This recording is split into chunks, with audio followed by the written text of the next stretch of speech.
Hai, selamat datang dalam YouTube channel Gideon Simanjuntak Amanda Sifatnya. Ada di DM aja, jadi saya mengambil tugas pada host kita. Dalam episode atau dalam segmen permisi mau tanya. Dalam segmen ini sudah bisa bertanya apa saja yang sudah pikirkan dalam hati, dalam semua sanubari. Silakan bertanya, kami tidak akan jawab. Terus buat apa ada segmen ini jadinya? Oke, this is your part. Halo teman-teman semua, welcome back to Permisi Mau Tanya. Di sini kita menjawab pertanyaan dari teman-teman, Yes. baik itu di komentar ataupun juga di direct message, ataupun juga ada yang WA juga. Pokoknya pertanyaan dari teman-teman kita kumpulin dan kita berusaha untuk menjawab dari sisi Alkitabiah. Tentunya, Karena dia yang pendeta. Dari sisi Alkitabiah, tentu saja. Motivasi dari Permisi Mau Tanya ini adalah only love no hate, tidak dari sisi Alkitab ya, karena dia pendeta itu sebenarnya salah. Kenapa? Karena untuk seluruh orang percaya selalu harus dari sisi Alkitab ya.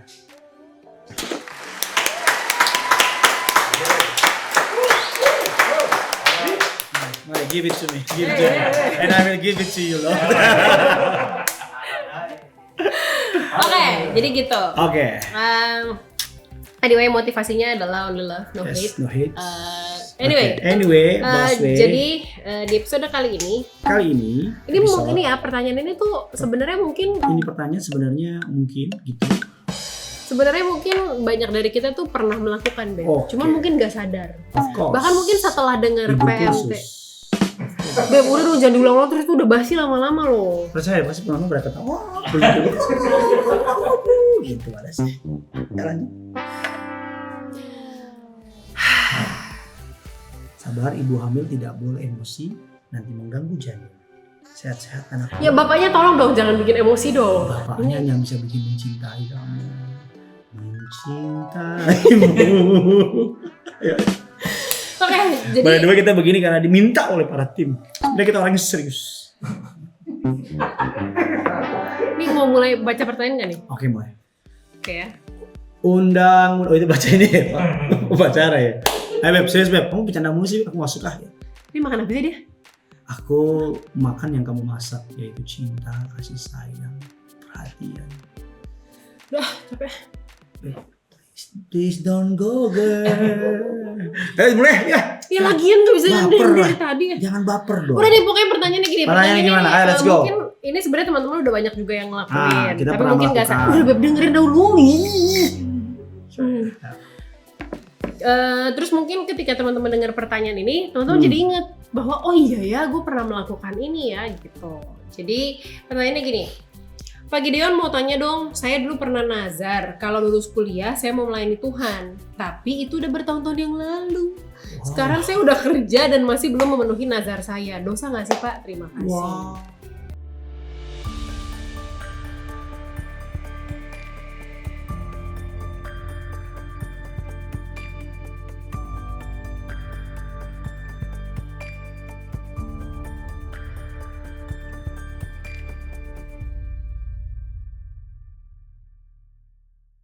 Dia kalau lulus kuliah dia janji sama Tuhan dia akan melayani Tuhan. Dan sekarang sudah bertahun-tahun yang lalu. Artinya dia mungkin sudah punya kerjaan, sudah menikah, anaknya sudah kuliah, anaknya udah kerja, dan dia sekarang udah tua. Ya, terus gimana jawabannya? Emosian orangnya. Sabar Beb, orang sabar itu disayang Tuhan. Sabar itu adalah sebagian dari iman. Kita mulai. Nazar adalah sebuah atau seorang artis dangdut yang bernama Nazar. Lala, gimana itu? Gimana gitu ya? Seperti mati lampu, ya sayang. Seperti mati ya kan? Nazar adalah sebuah kata yang kemungkinan besar dari bahasa Semit yang bisa berarti dewa, dan arti dari nazar ditemukan dalam Alkitab adalah sebuah janji kepada Tuhan. Jadi dia berjanji kepada Tuhan bahwa if Tuhan buat ini, saya akan lakukan ini. Jadi semacam sebuah komitmen kepada Tuhan. Nah, kita perlu memahami beberapa ayat di Alkitab, Ulangan 23 ayat yang ke-23. Apa yang keluar dari bibirmu harus kau lakukan dengan setia. Sebab dengan sukarela kau nazarkan kepada Tuhan Allahmu. sesuatu yang kau katakan dengan mulutmu sendiri. Ulangan 23 ayat yang ke-21 mundur sedikit. Apabila engkau bernazar kepada Tuhan Allahmu, janganlah engkau menunda-nundanya untuk memenuhinya. Sebab tentulah Tuhan Allahmu akan menuntutnya daripadamu sehingga hal itu menjadi dosa. Ada beberapa contoh nazar di Alkitab, salah satunya Kejadian 28 ayat yang ke-20. Lalu bernazarlah Yakub, jika Allah akan menyertai dan melindungi aku di jalan yang kutempuh ini, memberikan kepadaku roti untuk dimakan dan pakaian untuk dipakai, sehingga aku selamat kembali ke rumah ayahku, maka Tuhan akan menjadi Allahku, dan batu yang kudirikan sebagai tugu ini akan menjadi rumah Allah. Dan segala sesuatu yang kau berikan kepadaku, aku akan selalu persembahkan 1/10 kepadamu. Itu nazar Yakub ya? Nazar Yakub di dalam pelarian dikejar-kejar oleh Esau dalam keadaan sulit, dia bernazar sama Tuhan. Tuhan, kalau Tuhan tolong aku, selamatkan aku, buat aku berhasil, aku akan menjadi Tuhanku. Itu nazarnya Yakub. Ada juga itu nazar perjanjian untuk melaksanakan sebuah tindakan. Itu yang pertama. Janji, kalau Tuhan buat ini, I will do this. Gitu. Aku akan buat ini. Yang kedua, janji menjauhkan dia dari sebuah tindakan.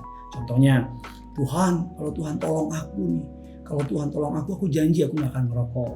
Itu nazar. Tuhan, kalau Tuhan masukin aku ke kampus ini, aku janji aku gak akan main PS lagi misalnya. Tuhan, kalau aku lakukan ini, Tuhan perbuat ini, aku janji aku akan dukung klub sepak bola yang benar, yang Alkitabiah, AS Roma misalnya. Tunggu, AS Roma Alkitabiah dari mana ya? Karena di Alkitab cuma ada kitab Roma. Nggak ada kitab MU, nggak ada kitab Juventus, nggak ada kitab-kitab yang lain. So kalau kalian orang percaya, kalian harus mendukung apa yang Alkitab garisin. By the way ini bercanda, awas lo potong, lo masukin bukan akun sakit, mereka sesat, awas ya. So itu janji menjauhkan diri dari sebuah tindakan. Dalam kitab Mazmur. Yang terakhir, janji agar Tuhan menyatakan pertolongannya. Bilangan 21 ayat 1-3 bilang demikian. Maka bernazarlah orang Israel kepada Tuhan, katanya jika engkau serahkan bangsa ini sama sekali ke dalam tangan kami akan menumpas kota-kota mereka sampai binasa. Tuhan mendengarkan permintaan orang Israel, lalu menyerahkan orang Kanaan itu. Kemudian orang Israel membinasakan kota-kota tersebut sampai dengan habis. So, nazar itu adalah sebuah janji yang sebenarnya gini, Tuhan tuh nggak minta. Tuhan tuh nggak minta bernazar atau tidak bernazar itu nggak dosa. Intinya begitu. Okay. Tuhan tuh nggak minta. Nah, cuman banyak di antara kita tuh suka kalau kepepet, kalau istilah orang bukan lagi pepet kepepet, oke, kan istilah gitu kan. Kalau manggil masih manggil Tuhan tolong masih kecil masalahnya. Tapi kalau udah Tuhan colong itu udah besar masalahnya. Okay. Tahan aja, jangan keluarkan. Oke. Nah, so yang terpenting tuh bukan soal nazarnya, tetapi gini, Alkitab bilang demikian, Amsal 20 yang ke-25. Suatu jerat bagi manusia ialah kalau ia tanpa berpikir mengatakan kudus dan baru menimbang-nimbang sesudah bernazar. So yang terpenting gini, jangan main asal ngomong kata Alkitab. Alkitab juga bilang lebih demikian. Soalnya itu nazar itu datangnya inisiatifnya dari kita sendiri dari ya. Kita sendiri. Tuhan nggak minta. Tuhan nggak minta. Pengkhotbah 5:4 ini mengatakan lebih baik engkau tidak bernazar daripada bernazar tetapi tidak menepatinya. Ayat yang kelima, janganlah mulutmu membawa engkau ke dalam dosa. Dan janganlah berkata di hadapan utusan Allah bahwa engkau kilaf. Ayat yang ke-6, apakah perlu Allah menjadi murka atas ucapan-ucapan dan merusakkan pekerjaan tanganmu? Karena sebagaimana mimpi banyak, demikian juga perkataan sia-sia banyak. Tetapi takutlah akan Tuhan. So dari perjanjian lama kita udah lihat dari ayat-ayatnya sudah tampak sangat jelas bahwa nazar itu bukan suatu keharusan. Nazar bukan suatu keharusan, melainkan kesadaran khusus. Sebuah pergumulan, kayak aku contoh beberapa dulu waktu aku masih remaja, kayak aku nyari sama Tuhan, kalau Tuhan kasih begini aku akan buat ini. Itu rahasia aku sama Tuhan. And then that do it. Waktu kamu minta sama Tuhan buat pacaran sama aku, kamu nazar apa? Itu kamu yang nazar kan? Kamu waktu kita lihat aku jadi quiet, kamu lihat aku Tuhan, aku janji kalau Gideon jadi suamiku, aku akan bernazar. Aku akan menghidupi hidup ini untuk melayani suamiku. Sabar ya nak, sabar ya. So, nah itu. Nah kita perlu lihat lagi dalam perjanjian baru, ya kan? Dalam perjanjian baru, Kisah Rasul 18 ayat yang ke-18, Paulus tinggal beberapa hari di Korintus, lalu ia minta diri kepada saudara-saudara di situ dan berlayar ke Syria. Sudah itu ia mencukur rambutnya di Kenkrea karena ia telah bernazar. Jadi Paulus bernazar kalau Tuhan buat ini, gini-gini, dia akan potong rambut dan sebagainya. Kisah Rasul 21-23 juga bilang demikian. Sebab itu lakukanlah apa yang kami katakan. Di antara kami ada 4 orang yang bernazar. So, jadi dikatakan ini bernazar, bahasa Yunani menggunakan kalimat iuche, artinya bersifat sementara dari seorang nazir, rambutnya dan sebagainya. Nah, kalau aku boleh simpulin, lebih simpulin gini, intinya Tuhan tuh nggak minta, Tuhan nggak suruh, Tuhan nggak paksa, tapi kita yang terlalu gampang mengucapkannya. Nah, kita bilang pikirin dulu sebelum diucapin, jangan sampai nanti setelah ngomong baru dipertimbangin. Seperti itu, makanya kan Alkitab katakan sama seperti mimpi banyak, perkataan juga banyak. Nah, so kita bilang kalau udah menyangkut pertanyaan yang tadi, kalau udah janji, do it. Ada satu contoh di Alkitab yang menurut aku cukup mengerikan, namanya hamba Tuhan, namanya Yefta. Alkitab mengatakan dia berjanji sama Tuhan, kalau aku menang, ya siapa yang pertama kali keluar dari rumahku akan kupersembahkan kepadamu. And then all of a sudden nggak dia sangka, tiba-tiba yang muncul pertama kali adalah anak perempuannya. Dan Yefta langsung menangis, walaupun dia habis meraih kemenangan, dia adalah salah seorang hakim-hakim dalam kitab hakim-hakim tentunya. Dan dia menangis kejar, dia bilang, mengapa engkau menyusahkan hatiku, anakku. Dan anaknya tahu firman, anaknya tahu perjanjian, anaknya bilang gini sama Yefta, apa yang udah papa ucapkan, do it. Ya memang itu menjadi sebuah perdebatan dalam orang-orang para teolog. Ada yang bilang Yefta benar-benar mempersembahkan hidup-hidup anaknya kepada Tuhan, tetapi aku lebih percaya konsep yang kedua, karena Alkitab menentang menyerahkan anak kepada dewa, karena itu nyawa manusia gitu ya. Molok dan sebagai dewa Molok sebagai Allah menentang. Cuman Allah Yefta mempersembahkan anaknya untuk jadi nazirnya Allah, istilahnya jadi full timernya Tuhan lah. Jadi melayani Tuhan. Jadi melayani Tuhan, walaupun itu sebuah yang namanya teologi kan cair. Ya. Kalau nggak penuhin nazar, hukumannya apa? Ya kita tadi bilang ya sampai aku murka dan merusak pekerjaan tangan. Apakah perlu Allah menjadi murka atas ucapan-ucapanmu dan merusakkan pekerjaan tanganmu? Terus Beb, ini aku ngeliat nih kan Paulus, di kisahnya Paulus kan dia bernazar cukur rambut kan. Sebenarnya kalau misalnya kita bernazar tuh apa sih yang kita bargain sama Tuhan itu? Misalkan kalau misalnya kita dari sisi manusia kan, misalnya kita minta pekerjaan, atau misalnya minta lulus kuliah, atau minta jodoh, atau minta sembuh gitu kan. Terus yang kita bargain sama Tuhan tuh apa sih? Karena kalau ini persepsi aku ya, aku yang aku nggak tahu nih dari bahasa aslinya gimana, konsepnya gimana, konsep pada masanya Paulus gimana. Kan kayaknya kalau mencukur rambut sebuah hal yang sepele gitu. Kayak aku juga, Tuhan kalau Tuhan misalnya nih, Tuhan kalau Tuhan kasih aku uang 500 triliun, aku bakal potong rambut. Buat aku kan sepele potong rambut ya. Botak juga not a big deal. Terus dia botak juga boleh lah. Maksudnya kan kayak it's not a big deal gitu. Sebenarnya bargaining powernya tuh apa sih gitu? So gini, pertanyaan kamu pertanyaan yang really good. Jadi gini, jangan pernah, menurut aku ya, apalagi dalam perjanjian baru ya, jangan pernah bargaining sama Tuhan untuk sesuatu yang dia punya. All our life semua punya dia, ya kan? Sebenarnya bagi aku gini, makanya jangan terlalu gampang jadi orang tuh, Tuhan tolong buat ini, Tuhan gini. Just minta aja sama Tuhan, dia Bapa kita anak. Minta aja, gak usah bernazar. Kalau memang gak bisa kita, tapi Allah tuh seneng sama orang misalnya dia menawarkan kesembuhan hatinya, menawarkan pertobatannya, menawarkan sesuatu yang dia suka, I will give it to you. Contoh, Tuhan aku tuh suka banget nonton bola misalnya. Aku janji kalau Tuhan bikin aku misalnya masuk kampus pilihan aku janji jam aku nonton bola aku akan ganti untuk dengar firman. Nah itu kan menyenangkan dari Tuhan. Dia kan Bapa yang baik kita anak. Ya kan misalnya kayak anak kita datang gini Saret, Papa tolong dong beliin Gene mobilan. Kalau Gene Papa beliin mobilan, Gene janji Gene waktu Gene nonton Cocomelon akan Gene pakai untuk temenin Papa. Sebenarnya TV juga punya kita kan, itu punya kita semua. Tapi karena kita sayang sama Gene dan dia bilang pengen deket, jadi sebenarnya bukan bargain, karena siapa kita bisa bargain sama Tuhan. Nah tapi biasanya nazar itu biasanya membuat kita lebih dekat sama Tuhan, atau membuat kita pengen berkomitmen lebih. Pelayanan, kan gak ada orang nazar Tuhan janji, kalau Tuhan bikin aku begini, aku janji aku akan makan Indomie lebih banyak. Tuhan apa untungnya buat Tuhan? Lo aja yang menang. Tuhan janji kalau Tuhan kasih aku ranking 1, aku akan makan babi panggang lebih banyak. Apa urusannya?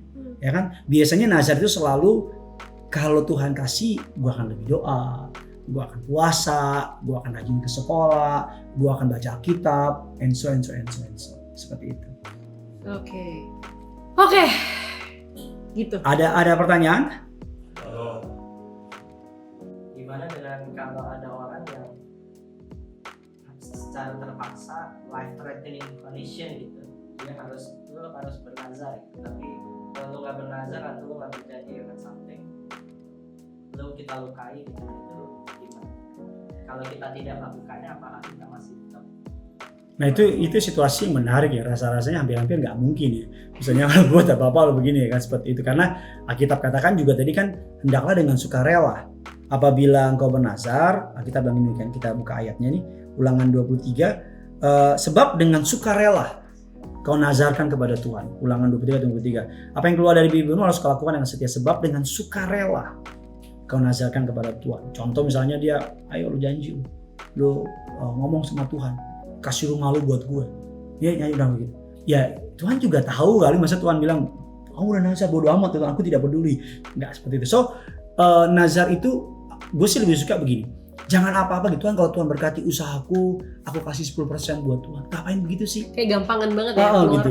Itu satu. Kedua juga, semua yang kita punya, Alkitab bilang persembahkanlah seluruh hidupmu yang kudus, yang suci, berkenan di hadapan Allah untuk menjadi milik Tuhan. Roma 12 ayat yang pertama, persembahkanlah tubuhmu sebagai persembahan yang hidup, kudus dan berkenan kepada Allah. So tanpa perlu kita ngomongin, sebenarnya seluruhnya punya Tuhan. Seperti itu. Mau nanya, tadi kan sempat dikasih tahu kalau bahwasanya makanya kita jadi orang percaya itu jangan sembarangan mengucapkan kata-kata yang akhirnya membuat sebuah komitmen apalagi dengan Tuhan. Dengan konteks yang tadi sembarangan mengucapkan komitmen, artinya kan sebenarnya dalam kehidupan sehari-hari kita tuh sering banget sebenarnya mengucapkan yang berkesan komitmen itu dengan gampang, dengan temen apa segala macam. Nah, pertanyaannya apakah ada tingkatan janji, sumpah, terus nazar? Nah, ketika ada tingkatan, akhirnya kan orang akan menganggap janji itu tingkatan level yang paling rendah. Artinya ketika mereka janji ya paling tepatin juga nggak apa-apa, cuma janji paling rendah kok. Tapi kalau bicaranya nazar, itu apakah ada formula tersendiri sehingga kita bisa yakin nih kalau kita masukin itu dalam konteks nazar pasti ditepatin? Seperti itu pertanyaan. Ini juga bedanya janji, sumpah sama nazar kali ya? Iya. Kalau nazar kan sebuah janji sama Tuhan yang mengandung nilai-nilai yang sakral kan. Kita langsung berjanji sama Tuhan. So kayak tadi Yakub, kayak Israel, juga Yefta dan sebagainya. Mereka bernazar, mereka tahu bedanya. Mereka mengucapkan aku nazar, aku janji. Seperti itu. Aku bernazar. Itu juga menjadi, kalau sumpah itu lebih kayak, kan kita kenal sumpah jabatan, sumpah apalagi posisi dan sebagainya. Sumpah juga hal yang penting. Kita juga mengatakan kita dilarang menyebut nama Tuhan. Janganlah kamu bersumpah sembarangan. Ayatnya mengatakan janganlah sekali-sekali bersumpah. Janganlah menyebut nama Tuhan Allahmu dengan sembarangan, sebab Tuhan akan memandang bersalah orang yang menyebut namanya dengan sembarangan. Alkitab ayat yang kita baca itu memang menyinggung sedikit. Artinya nazar itu sakral kepada Tuhan. Dia langsung, dia janji sama Tuhan bahwa I will do this sebagai pertolongan Tuhan. Dan kalau janji itu sebuah janji biasa. Memang kalau dilihat tingkatannya memang looks like dan tampaknya memang lebih rendah daripada nazar. Seperti itu. Tapi balik lagi ke semua hati masing-masing. Ke pribadi masing-masing. Karena kadang-kadang walaupun dia cuma sekedar ngomong, tapi dia menganggap itu sebagai suatu hal yang sangat important, sangat penting. Tapi balik lagi ke intinya bahwa jangan sembarangan ngucapin janji, jangan sembarangan ngucapin sumpah, jangan enteng lah ngomong seperti itu. Seperti itu sih. Mungkin ini kali ya, kalau misalnya nazar tuh kayak I don't know if this the right term atau bukan, cuman tadi kayak bargaining, ada bargaining sama Tuhan gitu. Kayak kita bakal ngelakuin sesuatu kalau tujuan yang kita minta sama Tuhan udah tercapai nih. Kalau udah tercapai, oke, gue mau lakuin ini gitu. Mungkin kalau sumpah, kalau dari konteks yang tadi gitu ya, kayak jangan, kayak soalnya kan baliknya kan ke ayat ke 10 hukum Taurat kan, jangan nyebut nama dengan sembarangan. Mungkin kayak bawa nama Tuhan buat ngokohin diri lo gitu loh, kayak nih gue bawa nama Tuhan nih supaya lo yakin sama gue, supaya orang percaya sama gue gitu. Terus kalau janji, kalau misalnya kaitannya ke kayak apa tadi, kalau janji kan apa sih, kayak janji Ya antara Janji. satu dengan yang lain. janji pernikahan misalnya gitu kan. Walaupun itu juga penting. Iya penting, Oh. penting. Maksudnya kayak janji juga penting, cuman apa ya, kayak untuk dapat kepercayaan gak sih Yes, gitu, yeah. kayak komitmen, I will do something supaya untuk dapat kepercayaan gitu. Tapi kalau sumpah udah kayak boboan sama Tuhan Yes. segala. Kalangan Kristen menyebut nazar itu berlaku penuh karena mengikat perjanjian langsung sama Tuhan. Direct langsung sama Tuhan. Sumpah juga penting kan, sumpah jabatan. Sumpah mereka, aku bersumpah akan menjalankan tugasku bla bla bla bla bla bla. Seperti itu. Walaupun pada kenyataannya banyak yang nggak jalanin. Seperti itu. Kalau janji kan kayak janji jam segini ya, walaupun memang itu juga sebagai orang percaya ya iya katakan iya, tidak katakan Itu tidak. bicara integritas juga Mas. Integritas ya.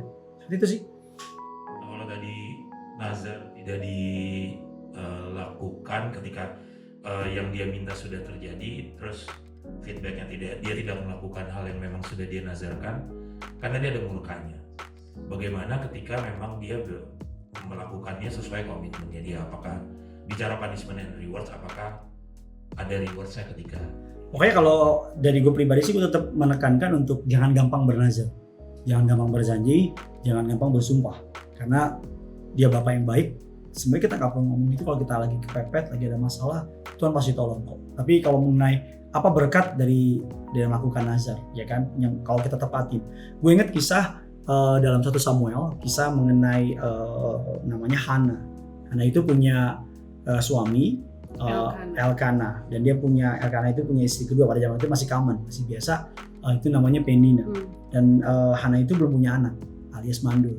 Nah terus dia pada suatu hari datang ke bait Allah, menangis hancur hati sampai imam bait Allah pada masa itu menganggap dia mabuk. Terus bilang jangan pandang aku perempuan gusilah Tuanku, Bapakku, aku tuh orang yang susah hati, aku mencurahkan hatiku kepada Tuhan gitu. Terus si imamnya bilang, oh yaudah pergilah dengan selamat, apa yang kau minta akan dikasih. Nah si Hana janji sama Tuhan, Tuhan kalau kiranya aku dapat anak, aku akan kasih sama Tuhan, anak ini akan terus melayani Tuhan. Itu nazar bukan? Itu nazar, Oke. dia bernazar. And long story short, lahirlah anak Samuel. Alkitab bilang maka Tuhan ingat sama Samuel. Nah Hana langsung bawa pergi si Samuel setelah habis bebas dari menyapi. Samuel dibawa pergi ke bait Allah dan dipersembahkan untuk diberikan melayani Tuhan. Nah, kalau tanya apa berkatnya, Alkitab katakan dalam 1 Samuel 2 ayat yang ke-21, dan Tuhan mengindahkan Hana sehingga ia mengandung dan melahirkan 3 anak laki-laki dan 2 anak perempuan lagi. Jadi dia tadi dapat 1, tapi setelah dikasih sama Tuhan, si Samuel dapat 5. 3 anak laki-laki, 2 anak perempuan. That's it sih. Ya jadi seperti itu. Jadi kalau kita penuhin ada berkatnya. Seperti itu. Karena Tuhan dia kayak Tuhan kayak Bapak yang baik lah. Seperti kita semua, bahkan even more kan. Dia pasti senang karena kita memegang janji. Seperti itu sih. Sebelum kita close ada pertanyaan? Lagi dong, nanya dong. Waduh. Pertama kali nih. Jika tadi ini kata dia. Aku berpikir kan ada beberapa orang yang membuat janji, bukan membuat janji sih, mungkin lebih bisa dibilang membuat komitmen untuk mencapai suatu tujuan tertentunya dia, tujuan yang besar. Tapi dia sudah melakukan komitmen itu terlebih dahulu gitu. Misalnya dia mau ujian nasional misalnya, terus saat akan mendekati ujian nasional itu dia berdua pengen lulus, tapi dia seperti udah membuat komitmen dan melaksanakan komitmen itu sebelum tujuannya tercapai. Sebelum tujuannya tercapai, misalnya nggak main game atau lebih berfokus di gereja misalnya. Lalu saat dia sudah melakukan itu dan dia mendapatkan tujuannya, apakah bisa dibilang itu dia sudah melaksanakan nazar atau beda lagi konteksnya?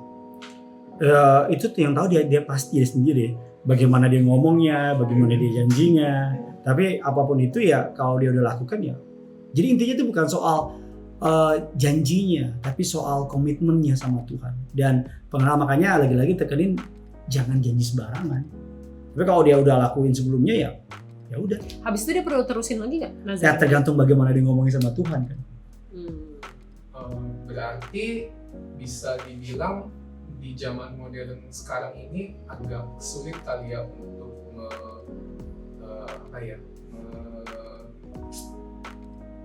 confirm istilah nazar yang dulu zaman orang-orang besar Alkitab lakukan dengan apa yang kita lakukan sekarang gitu, karena memang konteksnya sudah beda gitu, sudah situasinya zamannya juga sudah berbeda. Menurutku sih nggak sulit sih, tinggal even dia bisa ngomong Tuhan saya janji sama Tuhan kalau Tuhan saya buat ini, for me itu nazar. Oke. For me ya, bisa Tuhan aku janji kalau Tuhan kasih ini, kan nggak, itu kan cuma just a word, ya kan cuma sekedar kalimat. Jadi kalau dia janji sama Tuhan, jangan apa-apa dikit-dikit Tuhan janji, Tuhan janji, karena janji itu lebih ke manusia sama manusia. Tapi kalau dia udah ngomong sama Tuhan itu udah masuk ke dalam level nazar. Oke. Seperti itu. Oke, teman-teman. Panjang kali lebar. Panjang sekali nih pertanyaannya. Ayo. Tadi kan Abang sebutkan tentang kata-kata. Bagaimana dengan kalau ada musik yang mengandung Tuhan aku janji gitu. Nah itu kan sesuatu yang diucapkan. Apakah itu sudah termasuk nazar? Tadi kan di awalnya kan dia bilang kan, dengan sukarela apa yang keluar dari bibir Tuhan lakukan dengan setia, sebab dengan sukarela kau nazarkan kepada Tuhan, kau janjikan. Kan kalau kau janjikan itu kan lagu kan we are no lah.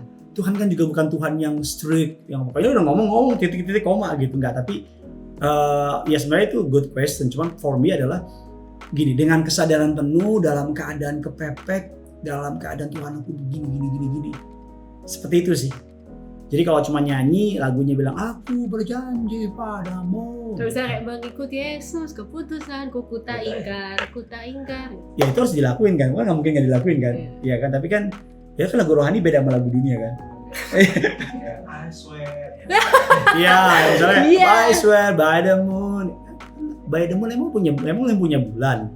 Kan lu nggak punya bulan kan. Jadi ya for me ya kalau song is songs, nyanyi for fun aja kan. Seperti itu sih. Wah, ini banyak sekali pertanyaannya nih. Mungkin menghantarkan ke kesimpulannya atau konklusinya. Berarti kalau tadi kan kita udah sepakat sakral, jangan sembarangan. Nah, mungkin tips atau mungkin pandangan Abang ketika untuk teman-teman yang nonton, kalau memang ternyata lu pengen melakukan sebuah nazar sama Tuhan, steppingnya tuh apa aja? Misalkan ya dari opini Abang, stepping. Kalau for me adalah nggak perlu nazar buat gue pribadi, karena seluruh hidup kita punya Tuhan. Apapun yang kita miliki datang dan berasal dari Tuhan. Gak perlu berjanji hidup baik karena memang harus hidup baik. Gak perlu berjanji aku akan melayani, memang kita harus melayani. Gak perlu berjanji aku akan berhenti ngerokok, lu harus berhenti ngerokok untuk kebaikan diri lu. So sebenarnya hidup kita harus berpadanan sama firman, kita mengikuti firman Tuhan. So lebih ke ini sih, kalau memang pikir baik-baik, timbang baik-baik, dan nggak perlu bargain sama Tuhan kasih ini ya tawar menawar. Alkitab nggak seperti itu, walaupun memang ada orang yang tawar menawar namanya Abraham, tapi kan Abraham kan tawar menawar untuk keselamatan Sodom dan Gomora. So that's it. Udah nih Oke, teman-teman. Wah, ini so far pembahasan di Permisi mau tanya yang paling panjang, karena bener kan pasti ini mungkin teman-teman yang nonton tiba-tiba keinget gitu. Oh iya ya, gue kayaknya pernah ngejanji deh sama Tuhan deh. Oh iya kayaknya deh. Oke. Semoga memberkati, dan semoga kalau misalnya teman-teman teringat teman-teman pernah bernazar sesuatu sama Tuhan, ditepati. Yes. Mumpung kesempatan masih ada, waktu masih terbuka, pintu anugerahnya masih terbuka, ayo cepet-cepet ditepati. Jangan sampai kita berakhir dengan tidak menepati nazar kita. Oke, kalau begitu teman-teman, jangan lupa kalau misalnya ada masukan atau misalnya mau ngasih pendapat atau apapun, silakan langsung komentar aja. Terus kalau misalnya ada pertanyaan juga buat kita jawab di Permisi mau tanya episode-episode selanjutnya, juga boleh komen atau kirim direct message ke kita. Terima kasih, thank you for watching. Jangan lupa di-share video yes, ini. kalau ada perkataan yang salah kita minta maaf karena ini love only, no hate. Yes. Kalau ada yang mau nambahin, feel free. Yes, betul banget. Jangan lupa share ke teman-teman atau saudara kalian. Jangan lupa like dan subscribe juga. Dan komen. Bye-bye, yang punya surga. Crazy in love with you.